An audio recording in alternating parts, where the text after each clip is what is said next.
Assalaamu calaykum.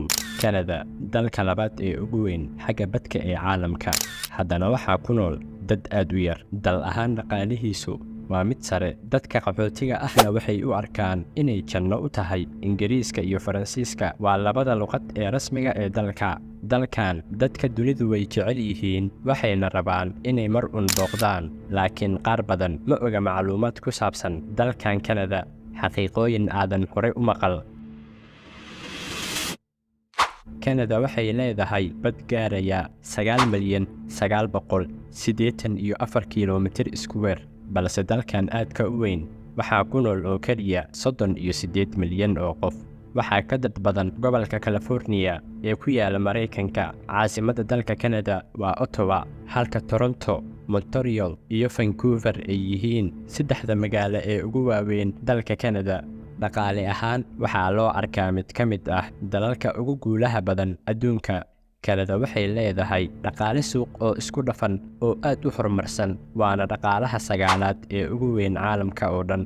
Dhaqaalaha Kanada wuxuu gaarayaa $2 trilyan, taasoo ka dhigaysa mid ka mid ah waddamada ugu qanisan uguna wax soo saarka badan caalamka. Kanada nidaam ahaan waa dal dimuqraadi ah, laakiin dalka Kanada wuxuu hoos tagaa boqortooyada Ingiriiska, halka boqorka Ingiriiska King Charles III uu yahay madaxweynaha dalka Kanada. Balse dalka waxaa maamula ra'iisul wasaaraha, waxaana hadda xilkaas haya Justin Trudeau. Sida dalkan xukunkiisu uu cajiib u yahay, ayaa sidoo kale waxaa ka sii cajiibsan asalka magaca dalkan Kanada. Magaca Kanada asal ahaan wuxuu ka imaaday ereyga Kanata, waxaana loo yaqaanay qabiil hore oo dhulkaas deganaa. Kelmaddan Kanata micno ahaan waxaa laga wadaa tuulo ama meesha la degan yahay. Markii sahmiyayaasha Faransiisku yimaadeen dhulkan Kanada, waxay u bixiyeen magaca Kanada guud ahaan dalka, iyagoo rumaysan in kelmaddan Kanata ay tahay magaca asalka ah ee dhammaan dalka oo dhan, uusanna ahayn magac tuulo ama gobol gaar ah.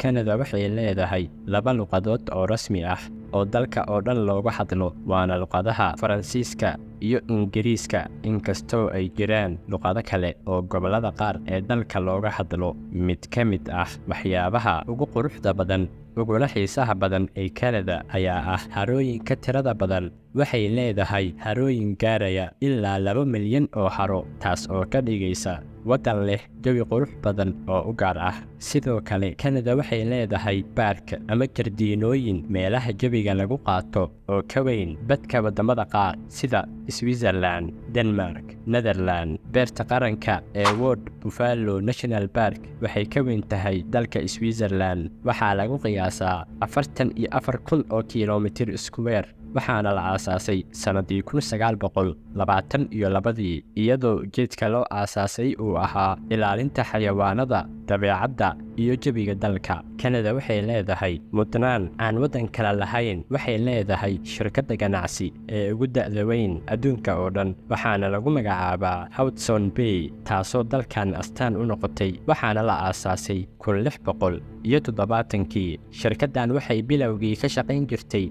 ka ganacsiga dhogorta. Wixii markaas ka dambeeyey kor u kac ayay samaysay, waxayna bilowday inay ku soo darto wax soo saarkeeda sida malaayga gasacadaysan, kafeyga iyo shaaha. Inkastoo hadda shirkaddan laga leeyahay Mareykanka, laakiin magaceeda iyo ganacsigeeda ayaa weli caan ka ah dalka Kanada. Sidoo kale waxaa laga yaabaa in dad badani ay ka warqabin in basketballka ama kubadda kolayga ay ka imaatay dalka Kanada.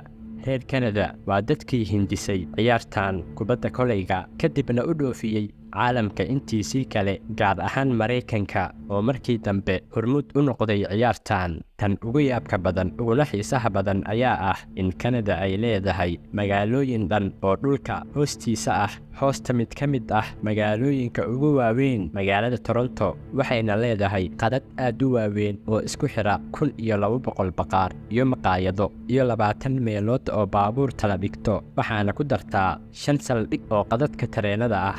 Sidoo kale magaaladan dhulka hoostiisa ah waxaa ku yaala suuqa ugu weyn ee laga dukaamaysto ee dhulka hoostiisa ah, haddii aad Kanada ku nooshahay ama laga yaabo markuun inaad tagto, waa inaad ka taxadartaa xayawaankan dufta badan ee kaaga muuqda shaashadda, waxaana loo yaqaanaa polar bears ama dabaabad qudbiya, maadaama laga yaabo inaad si lama filaan ah ula kulmi karto. Kanada markay timaado ama guud ahaan waddamada qabowga ayaa laga helaa xayawaankan.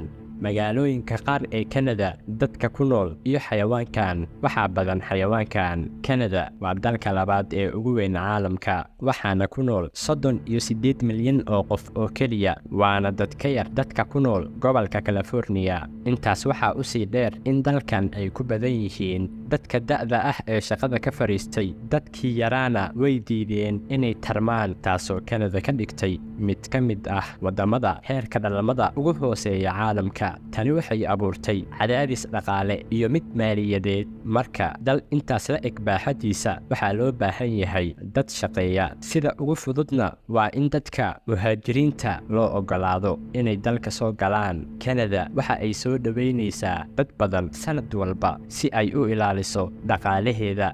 Kanada waa dal raad weyn ku leh wax soo saarka cilmiga. Waxa ay wax badan ku soo kordhisay caalamka.